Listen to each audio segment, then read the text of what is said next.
AOV Valiant online community tournament. We're into game. Third time's the charm, I swear. My name is TJ. Still joined by Drew, or Green. Always Green. I respond to all three. Miller. And you heard it here, boys and girls. If this time doesn't work, TJ is to blame. Oh, 100%. I actually caused server issues with my mind. We do seem to be into game, though. PowerRangers still over on the left-hand side. Kimochiii on the right. Starting things off, just trying to control the jungle. No, neither team actually going for too aggressive of an invade, which is not what we predicted. Not what we predicted at all. But they do all have the punishes. I guess they're just looking to sit back, not make any mistakes before the dragon, because the dragon does dictate so much of the games. PowerRangers begin to poke. Like you say, the dragon, very important. Securing the control for it is doubly so, however. And there's a strong invade from PowerRangers. Kimochiii see it off, though.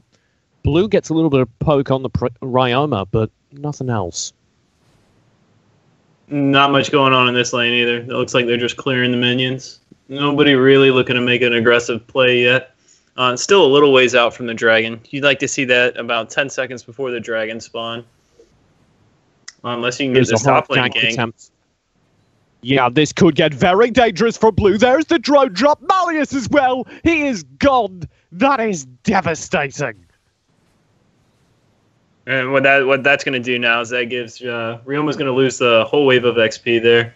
Going to put Xennial ahead in that lane. It's essentially an easy lane for Xennial. And it looks like they're just going to march, take this Sentinel, or get right down to the dragon. That's the perfect ideal, right? You get a free pick. You can't really have a hold, although they're going for it. Another dimension from Relax. Gets some zone. He's tagged out twice, though. Just needs to fall back. PowerRangers should be playing this awfully carefully, but instead they're winning a poke game, and that's kind of what we were predicting.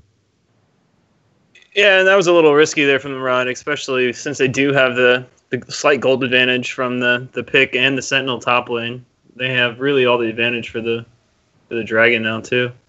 Rod being that low. Okay, towards the abyssal, like you were saying. There's the shot coming through. Black needs to be careful as the cleave tags him up as well. That's all the PowerRangers players. Very low, but they commit to the fight anyway and knock Snow decently. He's the tank, though. The Lumber, he can take that damage, and they're rewarded with a kill, meaning this Abyssal Dragon is all but theirs. Kimochiii sitting quite happily in the lead now. Oh, Murad going to try and go for the steal. Almost gets the trick neck. That was so well done. There was instantly a Malleus or an Angelic Splendor coming through. Now a Malleus. That's a knock-up. Buddy may be in trouble. Down, Chad Free saves the day into the blizzard. This could be devastating as Relax pops is another dimension and temporal turbulence, knocking both off and Ryokan very low. But the cleave seals that out, and all but one from Kimochiii walk away unscathed. That was huge. They picked the fight right off the dragon despite being down levels. Kimochiii was a little out of position there, and Ryoma was able to steal the red off of that, so it was nice map awareness for them to take what was a huge disadvantage, and they're right back into within 1,000 gold now. Not bad at all by PowerRangers. Like you said, I kind of considered them out of this. First dragon is normally quite decisive because of the control that's required to secure it, I think. They do quite a good job.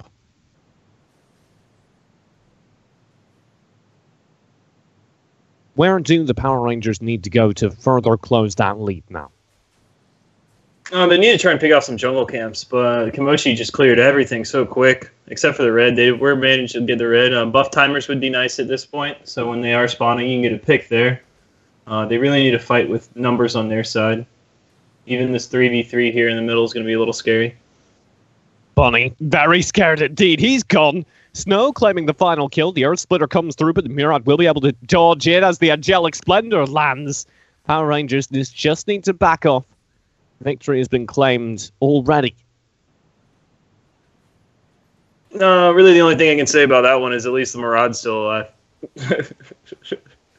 As they re-engage. Yeah, they're just going for this, and the shock will be, did they regret it? Ton is in trouble. That Murad you were so proud of staying alive is no longer. Ton falls as well. That's devastating. The caster's curse did not take long there. Again, Ryuma's going to steal this red, though. So at least they're getting something off of it. Despite being taken out early, he's able to keep up in levels with this Xennial, which is pretty surprising as long as he doesn't die here. Long as blue in big trouble, and he does go down. A tight pack there.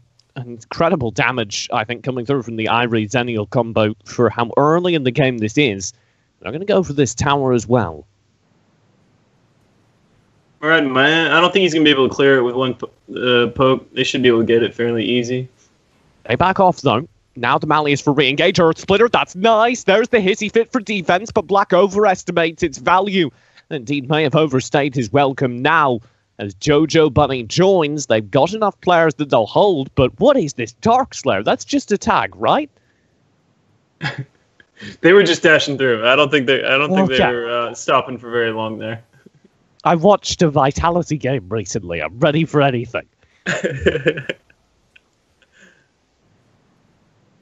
One of the things I should be ready for is Ton getting pressured again. The shock coming through. This has just been pick after pick, it feels like, for Kimochiii.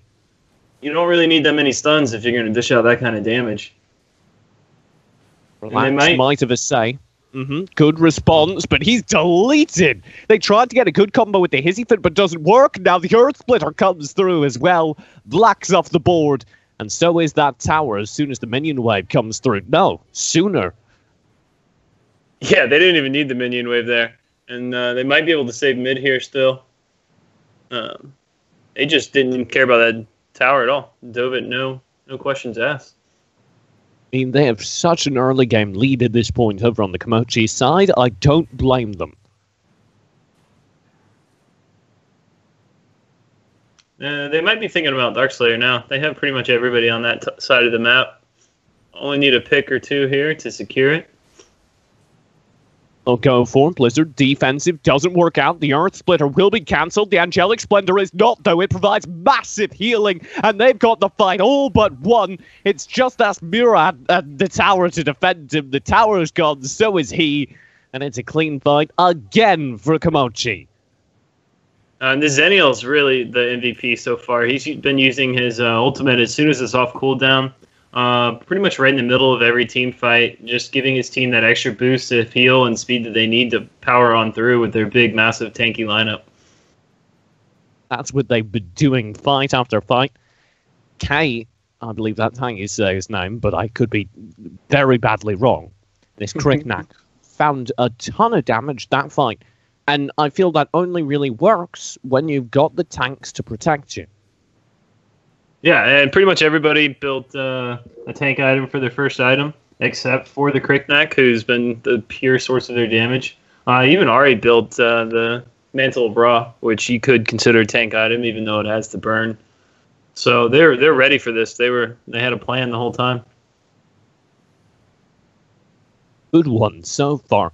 Opposing them, we see a ton of damage. Double Soul Reaver pickup on the Murad and Ryoma. Yeah, and with those kind of builds, you really have to get your picks and get out. Small skirmishes. Like I said, the tankier team was looking for longer, drawn-out fights, but Kriknak has been so devastating that they haven't had to be long and drawn out. Been over an instant, and you get a taste of why as Blue gets tagged down to just under 2/3 of his HP in one single ability, and there are many more coming through. He is gone.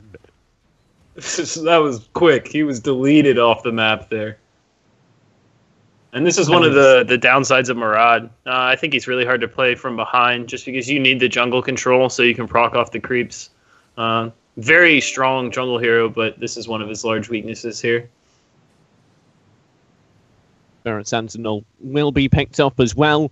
This Murad isn't looking to leave the back seat for a while. As Kimochiii, they just need to tank up the base, sit tight for a while in order to have any hope at coming back. But the Hissy Fit has already been deployed. That's their major defense. Temporal Turbulence doesn't buy nearly enough, but the Angelic Splendor does go wide. Maybe they can begin basing out these abilities. They're already down a player, though, and the Power Rangers make that too, are just cowering behind that tower, desperately hoping to survive, and K is having none of it. That was a slaughter, a triple kill, I think a quadra. Again. Oh, that team fight was so beautiful. They balanced the tower aggro from 2 towers, nonetheless, perfectly. Lumber was really the only one to drop low, and the only reason they're even kind of low is because they dove so deep and had to take some extra tower shots to get out. But it didn't even matter. The whole team was gone at that point. Easy victory there at the end. Devastating. 22 kills to 2. Kimochiii, I don't know how to say this, but that was lightning fast. We blinked and it was over. I think the resets took longer. They looked so good. Yeah, it probably took more time and tech issues at the beginning than the actual game itself did. I'm in awe